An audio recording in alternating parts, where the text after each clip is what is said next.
वन्देऽहं श्रीयुतपदकमलं श्रीगुरून् वैष्णवांश्च श्रीरूपं साग्रजातं सहगण रघुनाथावतं तं सजीवं साद्वैतं सावधूतं परिजनसहितं श्रीकृष्णचैतन्यदेवं श्रीराधाकृष्णपादान् सहगण ललिता श्रीविशाखान्वितान् अज्ञानतिमिरन्धस्य ज्ञानाञ्जनशलाकया चक्षुर्मिलितं येन तस्मै श्रीगुरवे नमो नमो विष्णुपदाय श्रीराधिकाय प्रियात्मने श्रीशुभक्तिवेदान्त नारायण गोस्वामीति नामने श्रीकृष्णलीलाकथने सुदक्षिण औदार्य माधुर्य गुणे च युक्तं वरं वरेण्यं पुरुषमहान्तं नारायणां तवां शिरसा नमामि। वाञ्छाकल्पतरुभ्यश्च कृपा सिन्धुभ्य एव च पतितानां पावनेभ्यो वैष्णव्यो नमो नमः। गुरुदेव का शताब्दी वर्ष आ रहा है। पूरे विश्व में उनके आश्रित जन बड़े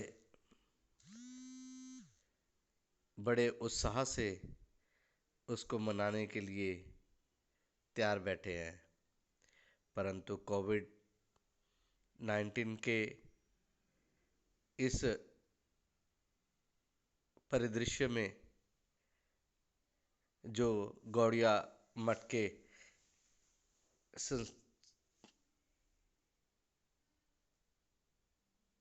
उन्होंने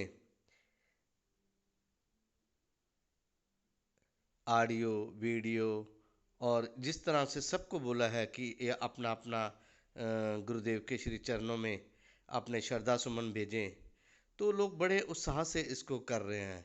और ये बड़े हर्ष का विषय है कि सारे गुरुदेव के जितने भी आश्रित जन हैं इसको पूरे उत्साह से मनाने के लिए प्रतिबद्ध हैं।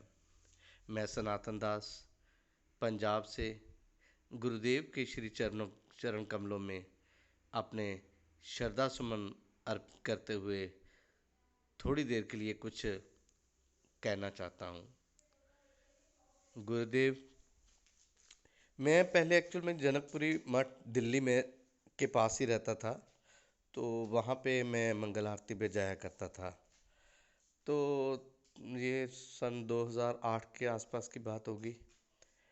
तो मैं गुरुदेव को जानता नहीं था इतना, मतलब जानता ही नहीं था। और पर जब गुरुदेव आते थे महामठ में, तो मैं देखता था लोग बड़े उत्साह से उनको उनके दर्शन करते हैं, उनकी कथा सुनते हैं और उनके इर्द गिर्द घूमते रहते हैं। तो मैं सोचता था कि ये कैसी शख्सियत है। मेरे को तो कुछ खास लगता नहीं, क्योंकि मेरी बुद्धि जो थी वो बद बुद्धि थी। परंतु उनके गुरुदेव के दर्शनों का जो प्रभाव है वो ये था कि मैं उनके देखते हुए, हालांकि मैंने कभी कथा नहीं सुनी उनकी, ना कभी उनका दर्शन किया था, बट जब वो आते थे तो मैं उनके प्रति आकर्षित होता था। मैं जॉब करता था गुड़गांव में, 8:30 बजे मेरी गाड़ी आ जाती थी मुझे लेने के लिए, और 8 बजे तक मैं मठ में ही होता था। पता नहीं क्या, मुझे नहीं समझ आती।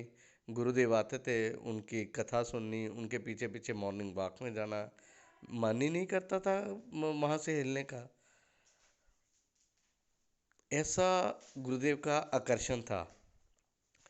तो उसके बाद भी जब मैं 8 बजे घर पहुंचता था और 8:30 बजे मेरी गाड़ी जानी होती थी, मैं आधे घंटे में ठाकुर जी का स्नान भी करा लेता, अपना मंदिर का मार्जन भी कर लेता, नाश्ता भी कर लेता, सारा कुछ कर लेता। मुझे नहीं पता जी कैसे होता था, बट हो जाता था गुरुदेव की कृपा से।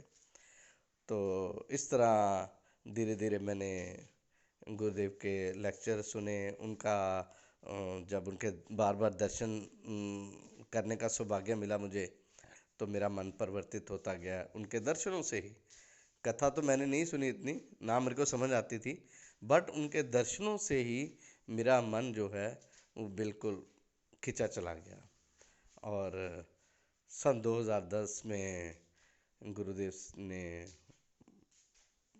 कृपा करके मुझे दीक्षा प्रदान की, और इस तरह मैं गुरुदेव के साथ आ गया। तो इन्हीं शब्दों से मैं गुरुदेव के श्री चरणों में अपने श्रद्धा सुमन अर्पित करते हुए उनसे यही चाहता हूँ कि वो अपने आश्रित जनों के जितने भी हैं उन सबको कृपा उनके ऊपर, चाहे वो कैसे भी हैं, तो उनके ऊपर कृपा करते हुए सबको उनके वांछा के अनुसार उनका अधिकार प्रदान करें। हरे कृष्णा।